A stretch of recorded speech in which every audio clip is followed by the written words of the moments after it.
Hello everyone, welcome to my channel English with Shrubi. Today I will explain you the chapter The Boy Who Borrowed. It is taken from your class 5 DAV books My English Reader. It is written by Enid Blyton. She is a very well-known writer. She is famous for writing children's literature, and you will find many famous books that are recommended for children's reading written by her. बहुत ही famous बच्चों की literature की writer हैं थी वो, अब नहीं है। और उन्होंने जितना भी लिटरेचर लिखा है मोस्टली बच्चों के लिए लिखा है, बच्चों के एंटरटेनमेंट के लिए, उनको सिखाने के लिए लिखा है। और इस चैप्टर में भी कुछ बुक्स का मेंशन किया गया है और वो बुक्स की राइटर भी वो खुद ही हैं। तो चलिए चैप्टर स्टार्ट करते हैं। ये आपकी डीएवी की माई इंग्लिश रीडर क्लास 5 की बुक का चैप्टर है। ओके, तो चैप्टर की शुरुआत जब होती है तो दिखाते हैं उसमें एक लड़का पढ़ रहा है। ओके, बेनी है उसका नाम। और बेनी जो है वो सारा दिन बस बुक्स रीड करता रहता है। ये उसका शौक है, उसे बहुत अच्छा लगता है बुक्स रीड करना। और इतना अच्छा लगता है उसे बुक रीड करना कि वो उसके खुद के पास तो ज़्यादा बुक्स नहीं है पढ़ने के लिए सिवाय उन बुक्स की जो उसको क्रिसमस पर गिफ्ट में मिली हैं। मगर क्योंकि वो उन सबको पढ़ चुका है इसलिए वो अपने दोस्तों से बुक्स बोरो करता है, उधार मांग के पढ़ता है। तो उसकी मम्मी जो है वो उसकी इस आदत से कुछ परेशान हो जाती हैं क्योंकि वो सारा दिन बैठकर बुक्स में ही खोया रहता है। तो उसकी मम्मी उसे कहती हैं कि तुम्हें इतना ज़्यादा शौक है रीडिंग का कि तुम्हारा रीडिंग करने से जी नहीं भरता। तुम्हारे लिए तो डिक्शनरी के साइज़ की बुक होनी चाहिए ताकि तुम उससे तुम्हारा पेट भर जाए, उससे तुम्हारा जी भर जाए। लेकिन बेनी जो है वो कहता है कि मेरा तो डिक्शनरी के साइज़ से भी कुछ नहीं होगा। और ये सीन यहीं पे ख़त्म होता है। उसके बाद बेनी के बारे में हमें और इन्फॉर्मेशन दी गई है। बताया गया है कि जो बेनी है उसने अपने बहुत सारे दोस्तों से अलग अलग बुक्स मांगी हुई हैं। Beni borrowed books from his friends and from the library. Please, will you lend me The Island of Adventure? He asked Bill. I haven't read it. He asked Mary for The Secret Seven and she lent it to him. Then he borrowed 5 on a treasure island from Henry and 2 nature books from John. तो बच्चों यहाँ पर जितनी भी books के नाम दिए हैं, the island of adventure, the secret 7, 5 on a treasure island, ये सब एनिड ब्लाइटन ने ही लिखी हैं। और इसके अलावा उसने 2 बुक्स हेनरी से ली हैं जो कि नेचर से रिलेटेड थी, सॉरी जॉन से ली हैं। लेकिन उसकी एक बहुत गंदी आदत थी कि बुक्स एक बार उधार लेने के बाद, बोरो करने के बाद वो उन्हें वापस नहीं लौटाता था। और उसकी इसी आदत से उसके सारे दोस्त जो थे वो थोड़ा उससे नाराज़ रहते थे। हालांकि वो इतनी अपनी नाराज़गी दिखाते नहीं थे। यहाँ पर एक फ्रेज़ यूज़ हुआ है बेटा, लास्ट लाइन में देखिए इस स्लाइड के। He didn't give any of them back and the children were very cross indeed. Children were very cross. इसका क्या मतलब होता है? इसका मतलब होता है कि उसके दोस्त उससे इस बात पर थोड़ा गुस्सा हो जाते थे, नाराज़ होते थे।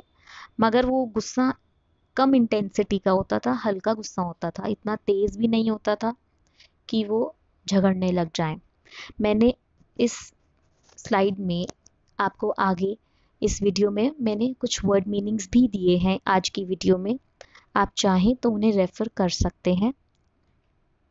ओके, और सिर्फ ऐसा नहीं है कि वो बुक्स ही मांगता था, वो बुक्स के अलावा और भी चीज़ें मांगता था, दूसरे स्टेशनरी आइटम्स जैसे इरेजर्स, पेंसिल्स और भी बहुत सारी चीज़ें हैं जिनके बारे में आपके चैप्टर में लिखा हुआ है।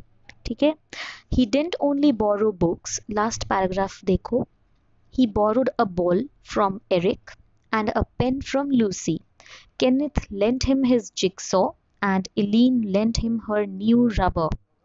He didn't give any of them back and the children were very cross indeed. तो ये सब चीज़ें भी उसने उधार पे मांगी हुई हैं, लेकिन वापस कुछ नहीं करता था और यही उसकी बहुत गलत आदत थी। एक दिन वह सो रहा था। एक रात कुछ ऐसा हुआ जो कि पेक्यूलियर था। पेक्यूलियर का मतलब क्या होता है? कुछ अजीब, जो कि यूजुअली ना होता हो, नॉर्मल से हटके, कुछ डिफरेंट। तो हटके कुछ ऐसा हुआ कि बेनी को लगा कि वो सपना देख रहा है, मगर शायद वो उसके साथ सच में हो रहा था। उसने ये देखा, उसको कुछ आवाज़ें सुनाई दी, तो वो आवाज़ों का पीछा करते करते दूसरे कमरे में गया। वहाँ पर उसकी बुक शेल्फ में बुक्स और टॉयज आपस में बातें कर रहे थे। बुक्स जो थीं, वो बेनी जो था वो चुपचाप कान लगाकर उन सब की बातें सुनने लगा। बुक्स जो थी वो आपस में क्या बोलती हैं? I belong to John. I don't belong to Benny. I've got his name inside me. So have I, said another voice. And I belong to Bill, said a third voice. He loved me very much and read me 6 times. Now I'm stuck here in Benny's shelf and I don't like him. He doesn't treat me properly either.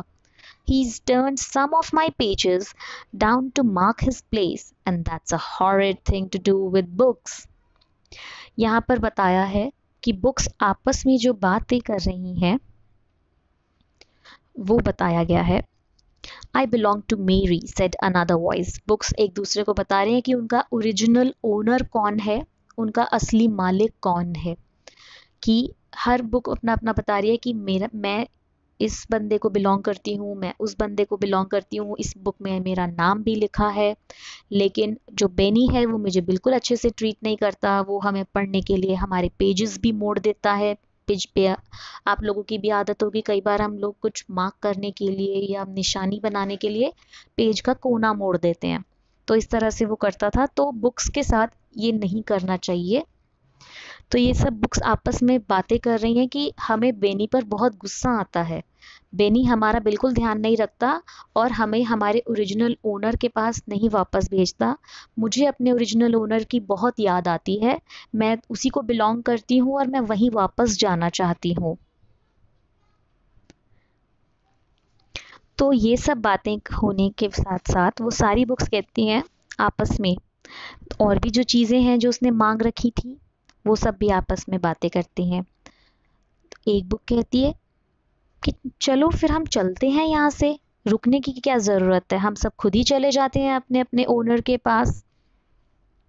आपको book में देखा होगा कि वो सारी books सीढ़ियों से उतर के भाग रही हैं।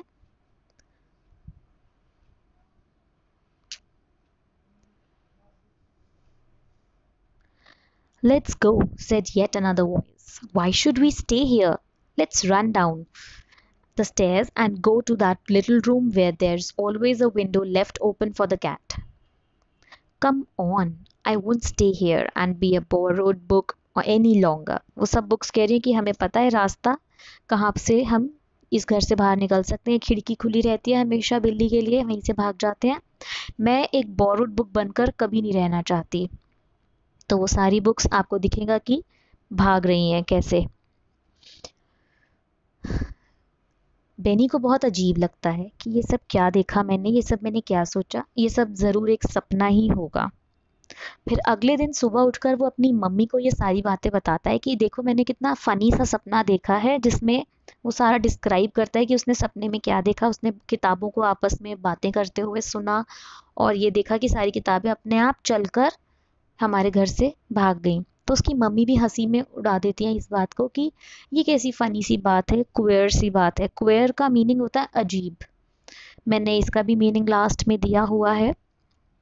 लेकिन वो खुद उस अपनी आप को देखता है, अचानक से देखता है कि उसके पैर ना थोड़ा थोड़ा कांपने शुरू हो जाते हैं, क्योंकि उसको रात की बात सोच के घबराहट होती है और उसको लगता है कि अगर ये सपना ना हो तो, अगर ये सब सच में मेरे साथ हो रहा हो तो वो जाता है और अपनी स्कूल बुक्स जहाँ पे रखी होती हैं वहाँ पर जाके अपना बैग अपना पैक कर रहा होता है तो देखता है कि वो सारी बुक्स जो थी, जो रात को आपस में बातें कर रही थी, वो सच में उसके शेल्फ में नहीं है, वहाँ से गायब हो चुकी हैं। तो वो डर जाता है और वो सोचता है कि ये सब सपना नहीं था, ये तो सच था। वो बैठ जाता है और उसके पैर कांपने शुरू हो जाते हैं। इसका मतलब ये सब सच था। Benny sat down suddenly because his legs felt queer. So it hadn't been a dream, it was real. It had happened. Those books he had borrowed had gone off in a temper and left him. They would all be back with their right owners now. अब वो सब अपने अपने right owners, जो सच में उनके मालिक हैं, उनके पास चली गई होंगी. Benny was so frightened that he didn't know what to do. Then he caught sight of Eric's ball and Lucy's pen. Suppose they did the same thing too? Why, they might even do it in broad daylight, and then how ashamed he would be. अब बेनी को ये सोचकर और भी ज़्यादा शर्म आ रही थी और घबराहट हो रही थी कि अगर ये बुक्स सारी भाग गई तो ये सारे टॉयज वगैरह जो मैंने दूसरों से उधार मांगे हुए हैं, ये भी तो जा सकते हैं अपने आप, जैसे बुक्स चली गई. और उन्हें रात को छुप के जाने की क्या ज़रूरत है, वो तो ब्रॉड डे लाइट में खुलेआम जा सकती हैं. और अगर ऐसा हो गया, क्योंकि रात में तो किसी ने नहीं देखा, लेकिन दिन की रोशनी में अगर वो खुद जाएंगे तो सब देख लेंगे और फिर मेरे लिए कितनी शर्म की बात होगी. तो ये सोचकर उसका जो फेस था वो शर्म के मारे लाल हो गया. उसने सारा सामान उठाया, एरिक की बॉल, लूसी का पेन, केनिथ का जिक्सॉ पजल और एलीन की रबर, और अपने स्कूल बैग में डाल लिया ताकि उन सब बच्चों को उनका सामान वापस लौटा सके. उसने देखा, he handed them back to the other children. I'm sorry, I kept these so long, he said in a small voice. Small voice मतलब जब आपको थोड़ी शर्मिंदगी महसूस होती है, embarrassment होती है, तब जिस आवाज़ में आप बोलते हो उसको स्मॉल वॉइस कहा है. एक तो होता है आप जब बहुत बोल्डली बोलते हो, बहुत प्राउड होके बोलते हो या कॉन्फिडेंटली, एक उसका जस्ट ऑपोजिट, स्मॉल वॉइस. उसने सारी चीज़ें उनके एक्चुअल ओनर्स को वापस करी और साथ में सॉरी भी कहा कि आई एम सॉरी, मैंने इन चीज़ों को इतने लंबे टाइम तक अपने पास रखा जबकि मुझे नहीं रखना चाहिए था. तो सब बच्चों ने उसको थैंक यू बोला, लेकिन सारे बच्चे सरप्राइज्ड थे, हैरान थे कि आज अचानक से इसने वापस कैसे कर दिया सब, ये तो लौटाता ही नहीं है. उन बच्चों को उम्मीद ही नहीं थी कि वो वापस लौट आएगा. तो वो उससे कहते हैं कि हमें तो लगा कि तू कभी वापस ही नहीं करेगा. तो लेकिन अगर तू नहीं करता तो वो स्टीलिंग कहलाती, चोरी कहलाती. अगर वो उनकी चीज़ें रख लेता और उनको वापस ना लौटाता तो वो एक तरह से चोरी कहलाती. Oh, Benny, thank you for sending back my book, The Boy Next Door, said Mary. I found it in my bookcase this morning. मेरी ने भी कहा कि थैंक यू, तुमने मेरी बुक वापस लौटा दी, मेरे को तो अपनी बुक शेल्फ में वो रखी हुई मिल गई. Benny stared at her. Stare means घूरना. बेनी उसकी तरफ देखता रह गया. Good gracious, so her book had managed to find its way right to that empty place in Mary's bookshelf. इस चैप्टर में बताया हुआ है कि जब बुक्स आपस में बात कर रही थी तो मेरी की बुक कहती है कि मेरी जो एक बुक की जगह खाली है मेरी के बुक शेल्फ में, मैं तो वहीं वापस जाना चाहती हूँ. और वो अपने आप चलकर उस खाली जगह में, एम्प्टी जगह में पहुँच भी गई. तो ये सोचकर बेनी और भी ज़्यादा हैरान हो रहा था. The others told him that their books were back too. दूसरे बच्चों ने भी यही कहा कि हम सबको भी अपनी अपनी बुक्स वापस मिल चुकी हैं. I shan't borrow again unless I give back very quickly, thought Benny. Beni ने मन में सोचा कि आज के बाद मैं बोरो ही नहीं करूँगा अगर मैं वापस नहीं कर सकता तो. अगर मैंने किसी से बोरो किया तो मैं उसको तुरंत पढ़कर लौटा भी दूंगा, रख के नहीं रखूँगा अपने पास. I wouldn't like this to happen to me again. I wouldn't like it either if I borrowed and didn't give back. Would you? अब ये लास्ट लाइन जो है ये ऑथर आपसे कह रही है, एनिट ब्लाइटन आपसे कह रही है कि मुझे भी नहीं अच्छा लगेगा कि अगर मैं कुछ किसी से बोरो करूं और उसको वापस लौटाऊं ही ना. क्या आपको लगेगा? Would you like it? So that was the chapter. It was a very small and very easy chapter, जिससे आपको ये लेसन मिलता है कि अगर आप किसी से कोई सामान उधार लेते हैं तो उसको यूज़ करने के बाद जब आपका काम खत्म हो जाता है, आपको उसे उसके ओनर के पास वापस लौटाना भी चाहिए विद अ थैंक यू, और थैंकफुल भी फील करना चाहिए. ये नहीं कि उसे अपने पास ही रखे रखो. अगर आपका काम हो गया तो उसे लौटा दो. अब इस पेज पर देखिए, मैंने वर्ड मीनिंग्स दिए हुए हैं. ओके, आप इन्हें पढ़ लेना. जॉसलिंग बुक्स के लिए यूज़ हुआ है, टम्बल्ड भी बुक्स के लिए यूज़ हुआ है, हेल्टर स्केल्टर भी बुक के लिए यूज़ हुआ है. ये सब वर्ड्स हैं जो बता रहे हैं उनकी मूवमेंट, कैसे वो जैसे भीड़ में, क्राउडेड प्लेस में भागते हैं ना, कंफ्यूजन में, जब कोई होश नहीं होता और बस भाग रहे होते हैं, भगदड़ मच जाती है. तो ऐसे उन बुक्स के बीच में भगदड़ मच गई थी. दे वर जॉसलिंग, एक दूसरे से टकरा रहे थे, धक्का मुक्की कर रहे थे, गिर रहे थे, बस अंधाधुंध भागने में लगे हुए थे कि किसी तरह से हम बेनी के घर से निकल जाएं और अपने एक्चुअल ओनर के पास पहुंच जाएं. जब आप चैप्टर पढ़ोगे आपको मिलेंगे ये सारे words. Okay, so that was an easy chapter. और इस चैप्टर से रिलेटेड और अगर कोई क्वेरी है आपकी तो आप कमेंट बॉक्स में मुझे बता सकते हैं. Thanks for watching my channel.